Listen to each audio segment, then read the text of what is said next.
30 avril 2025. Stellantis, la maison mère de Dodge, Jeep, Chrysler et Ram, publie ses résultats du premier trimestre. Et les investisseurs sont furieux. Le chiffre d'affaires recule, le résultat glisse vers le rouge. L'action a chuté de 70% et le PDG vient de démissionner. Plus étonnant encore, Stellantis avait un plan pour prendre d'assaut l'industrie automobile. Un plan porté par un seul homme. Mais le pari s'est retourné contre eux. Que s'est-il passé? Comment tout a pu s'effondrer? Pour le comprendre, il faut revenir en 2021. Si le nom Stellantis ne vous dit rien, c'est normal. Le groupe est né d'une fusion entre Chrysler et Peugeot. En unissant deux géants, Stellantis est instantanément devenu un mastodonte, top 5 mondial des constructeurs et numéro 2 en Europe derrière Volkswagen. Le portefeuille de marques est impressionnant. Dodge, Fiat, Jeep, Maserati, Peugeot, Ram et bien d'autres. Ce qui nous amène au personnage central, Carlos Tavares. Ancien PDG de Peugeot, il avait redressé le constructeur en quadruplant sa capitalisation boursière. Désormais à la tête de Stellantis, Carlos disposait de tout. Une multitude de marques, davantage de pouvoir, plus de capital et une valorisation à 50 milliards de dollars en hausse. Il allait en avoir besoin car ses ambitions étaient immenses. Il voulait redéfinir les marques cœurs, notamment Jeep, Ram et Dodge. Des icônes, surtout aux États-Unis. Entre 2018 et 2020, Jeep lançait le Gladiator, un pick-up. Arrivé en fanfare en 2019, il a ensuite doublé ses ventes en 2020 malgré la pandémie. Et ce n'était pas qu'un effet Jeep. Ram est devenue la marque de pick-up numéro 2 en 2019 avec plus de 700 000 ventes, soit plus 18% en un an. Dans un marché américain saturé, plus 18% en 12 mois, c'est colossal. Comme Jeep, Ram a bien résisté pendant la pandémie. Et Dodge a fait encore mieux. Au premier trimestre 2021, les ventes de la marque de muscle Cars ont bondi de 29%. Les marques américaines de Stellantis étaient en pleine forme. Alors, où était le problème? On ne répare pas ce qui n'est pas cassé, n'est-ce pas? Carlos aurait pu suivre cet adage, mais il voulait tout changer. Malgré la croissance, un point clochait selon Stellantis, les marges. Jeep et Ram se vendaient bien mais ne rapportaient pas assez à chaque véhicule. La vraie manne était du côté du luxe. Moins de volume, des marges plus grasses, vendre moins, mais plus cher. Moins de coûts de distribution, moins de frais, et plus d'argent sur chaque voiture. Tout semblait logique. D'ailleurs, toute l'industrie prenait cette direction. Des prix plus élevés et des véhicules plus gros. Vous avez sans doute remarqué l'explosion des gros SUV et pick-up, surtout aux États-Unis. Voilà pourquoi les constructeurs les poussaient si fort. Pour Stellantis, l'étape suivante paraissait évidente. Premiumiser ses marques aimées pour gonfler les profits. Au moment où Carlos prenait les rênes, l'automobile vivait à la fois sa plus grande crise et son âge d'or. Comment? Des chaînes d'approvisionnement paralysées ont fait chuter l'offre et les ventes ont reculé de 22% par rapport à 2019. Mais quand l'offre baisse et que la demande tient, les prix montent. Les constructeurs ont changé de tactique. Priorité aux modèles chers et, avec une offre raréfiée, des profits encore plus élevés. Le prix moyen d'une voiture a atteint un record à 47 000 dollars en 2021, soit 10 000 dollars de plus qu'en 2019, plus 27% en 2 ans. Autrefois, 47 000 dollars, c'était un prix de luxe. C'est devenu la moyenne. Et pour couronner le tout, en 2020, la Réserve fédérale a abaissé son taux directeur de 1,75% à une fourchette de 0 pour 0,025%. Les prix grimpaient, mais le coût du crédit chutait. Tout semblait s'aligner, presque magiquement, en faveur des constructeurs. Et ce n'est pas tout. Entre 2020 et 2023, la planète a connu une crise mondiale des semi-conducteurs. La pandémie a semé le chaos dans la production et la logistique, et tout le monde se battait pour obtenir des puces. Quel rapport avec l'auto? Les voitures neuves, de plus en plus informatisées, dépendent des semi-conducteurs, eux-mêmes soumis à toutes sortes de contraintes, notamment en 2023. On pourrait se dire: une voiture embarque quelques puces. En quoi cela ferait flamber les prix? Eh bien, pas exactement. Une voiture moderne n'a pas quelques puces, elle en a des milliers, typiquement entre 1000 et 3000.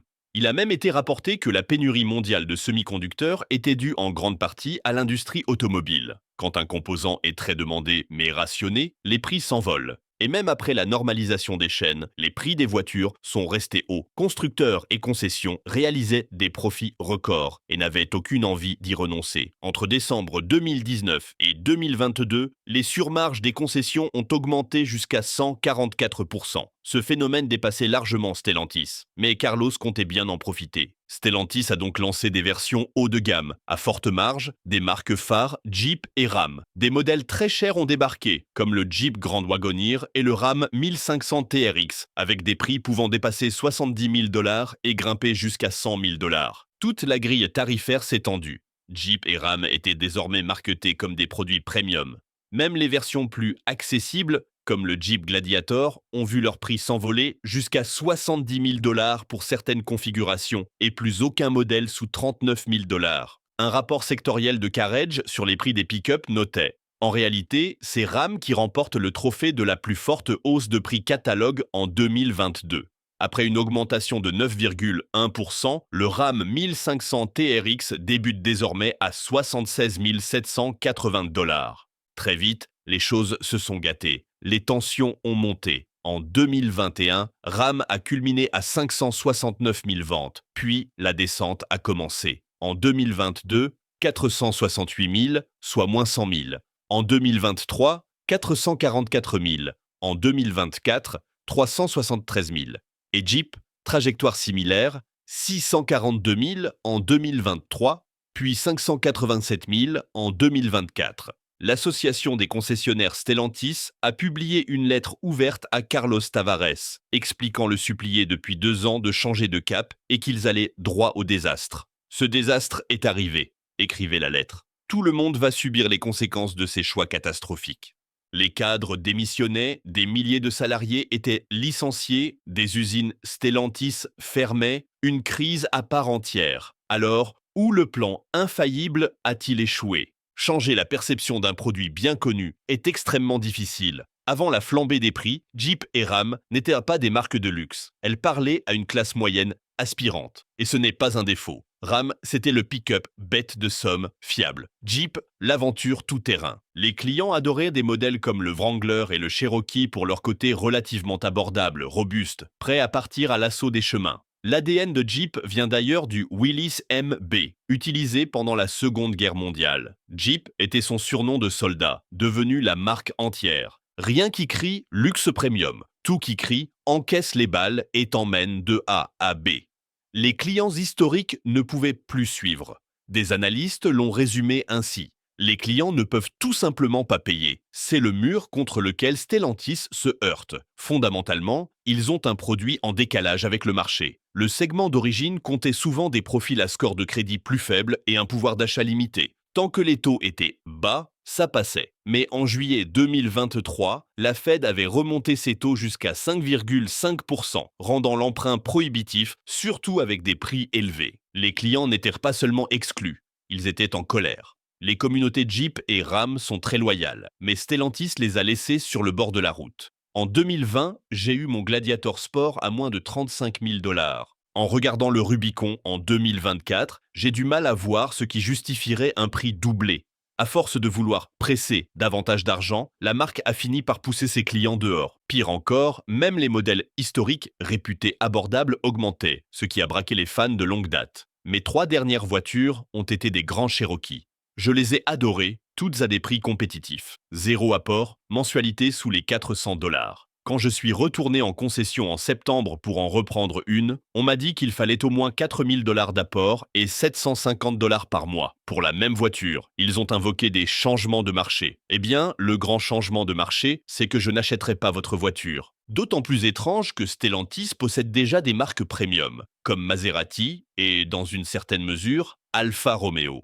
Mais Jeep et Ram, ce n'était pas ça. Elles avaient leur niche. En voulant la tordre pour gagner plus, le groupe a raté sa cible, spectaculairement. Chez Stellantis, la spirale descendante s'est accélérée. Sur l'année 2024, le bénéfice net a chuté de 70%. 70%. La situation était si dégradée que le conseil d'administration n'a pas attendu la fin du mandat de Carlos. Il devait partir. Il avait trahi ses clients et le boomerang est revenu. Ce qui nous amène au dernier résultat, encore pire.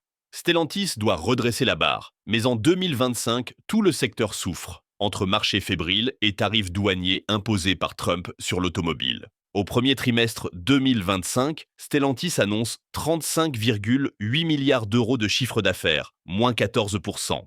Les livraisons reculent de 9%, reflet d'une production et d'une demande en baisse. Ne sachant plus quoi faire, Stellantis a pris une décision lourde: Dans son rapport, le groupe déclare suspendre ses objectifs financiers 2025 en raison des incertitudes liées aux tarifs. C'est énorme. La plupart des sociétés cotées publient des prévisions sur l'année suivante. Certes, prédire l'avenir est impossible, mais fixer un cap et des jalons est essentiel pour piloter l'entreprise et pour les investisseurs. Si une société dépasse ses attentes, les investisseurs affluent, et l'inverse si les résultats déçoivent. Ce que dit Stellantis, en substance, c'est « Nous n'avons littéralement aucune idée de la trajectoire, et nous ne sommes pas assez confiants pour avancer un chiffre. » C'est rare, et ce n'est pas bon signe. Et ce n'est pas propre à Stellantis. Un investisseur du groupe expliquait qu'après des réunions avec la société, ses concurrents et des fournisseurs, les directions ont clairement admis leur manque de visibilité. La décision de Stellantis de retirer ses objectifs ne nous surprend donc pas vraiment. En tant qu'investisseur, on navigue à vue en comptant sur le bon sens dans les négociations tarifaires en cours. Même avec un marché auto faiblard, le problème central de Stellantis reste l'échec de la stratégie de Carlos. Il dépasse la question des volumes, c'est un sujet de confiance de marque. Stellantis est devenu le symbole de tout ce qui cloche dans l'auto occidentale. Des voitures trop chères pour ceux qui les veulent. Le groupe a tourné le dos à sa clientèle et, désormais, ses fans loyaux lui rendent l'appareil. S'il veut survivre, Stellantis doit faire un sérieux examen. Au fond, l'échec de Stellantis ne tient pas qu'aux chiffres, mais à une rupture de conscience. En voulant transformer des marques populaires en produits premium, le groupe a perdu son public sans en conquérir un nouveau. Avec des ventes en recul, des objectifs 2025 suspendus et un marché sous pression, l'équation est simple. Soit Stellantis retrouve l'ADN de Jeep et Ram, recentre ses prix et son positionnement, soit il laissera ses fidèles partir pour de bon. Dites-moi en commentaire si, selon vous, Stellantis peut regagner la confiance de ses clients ou si le mal est fait. Si cette analyse vous a été utile, abonnez-vous, activez la cloche et partagez la vidéo pour soutenir le travail.